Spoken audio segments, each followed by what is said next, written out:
Assalamualaikum. Hi. Today we want to present about Port of Singapore. Right now, this is my teammates. First we have Alia Safia binti Azrin, Elia Sofia binti Mansur, Aina Sofia binti Muhammad Iskandar Fahmi, Alia binti Azham, and lastly myself, Bashir Wafid bin Sunardi. Port of Singapore. Situated 30 kilometers southwest of Johor Port in Malaysia, at the southernmost point of the Malaysia Peninsula. Port of Singapore located at Pasir Panjang, Singapore, and Port of Singapore coordinates in 1.264 Hertz and 103.840 East. Port of Singapore handle 626.2 million tons of goods and 27.2 million 20 foot equivalent unit TEU of container every day and every second.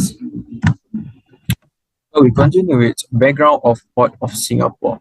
In 1963, Port of Singapore came to be a part of the British Empire following its merger with Malaysia. In 1965, the port was forced to compete with other in the regions, and lastly, late 60, Port of Singapore, a decision was made to build a container terminal in East Lagoon. Right now, what we call it Tanjung Pagar, in the Port of Singapore being the first in Southern Asia. Next, we continue with same like background of Port Singapore. First, Singapore already exists in the third century also at that time it was still Tomasi. Next, the port of Singapore facilities have been successively expanded since 1980 in order to increase its capacity. And Port of Singapore is the busiest container transportation hub in the world. And lastly, what we know, Port of Singapore is second port in the world, the busiest and the largest, not the largest, but the busiest container after Port of Shanghai. Sure. Hello, my name is Alina. So today I will explain about the economic value of Port of Singapore. So Singapore has advanced from a poor post-colonial region to the rank of the largest Southeast Asian center of business, commerce and finance with a highly developed and successful free market economy. So in 2017, Singapore foreign trade regained its typical dynamic as the trade volume increased by 11.1%, import grew by 12.1%, and export increased by 10.3%. So the main imports partners are China, Malaysia, European Union, USA, and Hong Kong. So for the main important export markets are also from China, Hong Kong, Malaysia, USA, and also we have Indonesia. So Singapore unemployment rate is very low as it ranges between the 2.1 and 3.4 in the year of 2004 and 2009. So however, it has remained at a fixed level of 2% since 2010. Hello and good day to Mr. Ritish and my fellow friends. I'm going to talk about my part, which is contribution of Port of Singapore to gross domestic product. So first, in 2016, Port of Singapore contributed around 3.6 billion Singapore dollar or around 1% of Singapore's GDP and has employed more than 23,000 workers. Next, they aim to increase the value add of the industry to around $5.8 billion and create more 1,500 more jobs by 2025. But in 2019, the port has contributed around 7% of Singapore's whole GDP and has offered around 170 30,000 jobs. Mr. Josephine Teo, which is the Minister of Manpower, revealed that their next objective is to create 13,000 more jobs in the aviation and maritime industry by 2025. And as you can see the graph here, Singapore with the green line, Singapore GDP per capita is gradually increasing. All of this data is actually the real GDP per capita from 1940 to 2020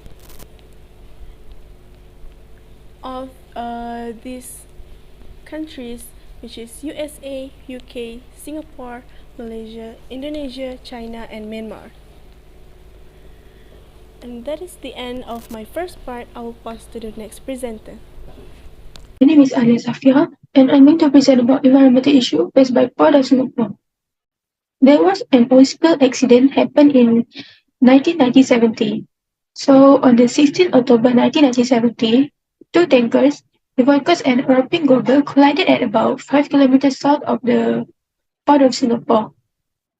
There was 28,500 tons of marine fuel oil spilled from the Voikos, and European Global was empty when the accident happened. The Maritime Port Authority of Singapore has warned the European Global about 15 minutes before the collision happened that it was in the wrong shipping lane.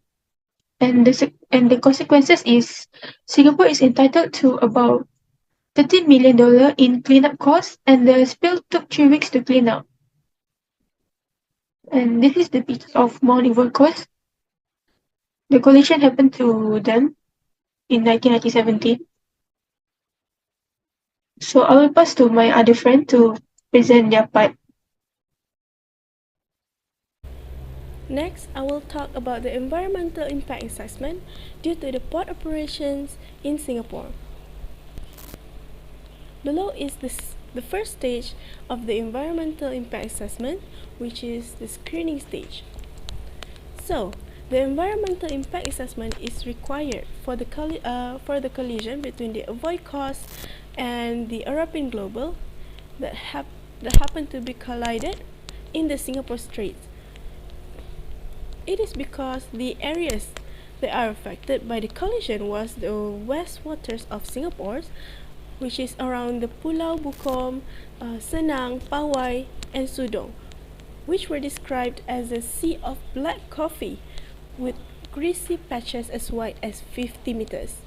The oil slick also washed up at Pulau Sabaro and Pulau Nantu. As you can see, this picture is actually the map of the area where the collision has happened, which is at the Straits of Singapore. And these black dots here is actually the oil that has been spilled all over the ocean at the Straits of Singapore. And those oils are also got into the Malaysian waters. And next I'm going to talk about the methods that Singapore government has decided to use to solve this kind of problem, which is the oil that has been spilled. First, let us talk about the second stage, which is the scoping stage. So the oil spills of course can cause pollution, which is water pollution, such as killing or contaminating fish and smaller organisms that are essential links in the global food chain. Oil spills coat everything they touch, which is like creatures that the creatures that most affected by oil spills are animals like sea otters, birds that are found on the sea surface or on shorelines if the oil comes ashore. Chemicals contained in oil can be very poisonous to fishes and other marine life and may be causing them to be contaminated with sickness or even cancer. These are pictures, real pictures of birds that has been contaminated by oil spill. And here, this one is the sea otter, also contaminated and contaminated by the oil spills that has been spilled and comes ashore. Next is the impact management stage, where the government of Singapore decided to use various methods of how to solve the problem of an oil spill. Which is the first method is to use the heli bucket spray. Heli bucket spray is used for dispersant application. Usually the helicopter will carry the bucket around the oil spilled area and spraying the chemical, usually this specific chemical, to dispose the oil. Next method is the mechanical skimmers. Mechanical skimmers are used to physically remove floating spills from the water surface.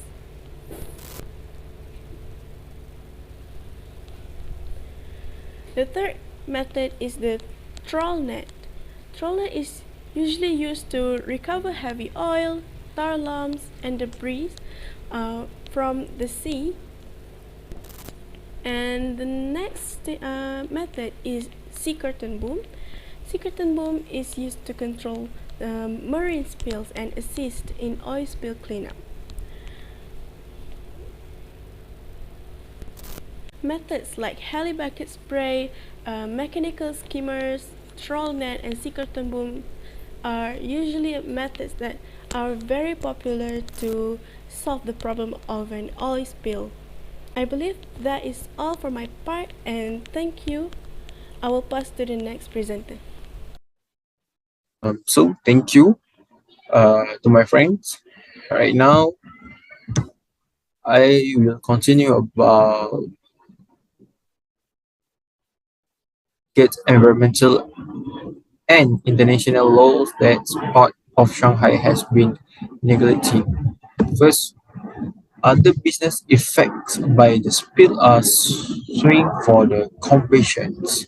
Second, part of Singapore signs the Civil Liberty Convention (CLC) 1962 Protocol and the International Oil Pollution Compensation (IOPC) Fund, and there will have been added to total compensation of about 180 million USD. I'm so sorry.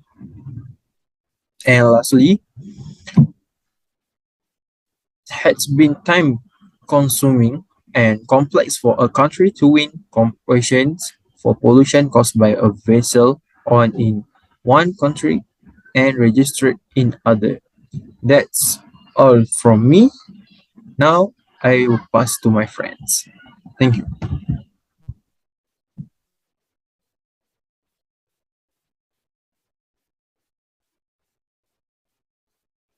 So next, I will explain about the alleged environmental and international law that Port of Singapore has been neglecting.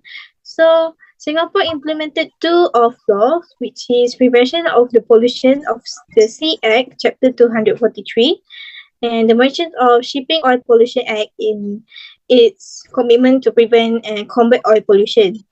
So the former legally prohibits the ship, land, and operators from discharging pollutant into the sea by imposing fines or errant entities. And there is an oil spill contingency plan where SSI are conducted annually.